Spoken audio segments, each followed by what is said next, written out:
Long ago, in the kingdom of Illyrian, people lived in fear. A big red dragon, full of fire and anger, had captured the king.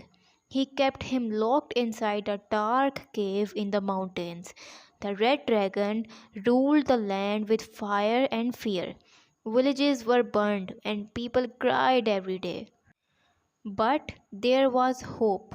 A white dragon, pure and shining like the moon, lived far away in the clouds. The people called her Seraphis, the guardian of peace. She was kind and gentle, but also very strong.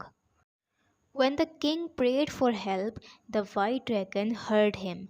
She came down from the sky, glowing with light. The red dragon laughed and said, "You cannot win. Peace is weak."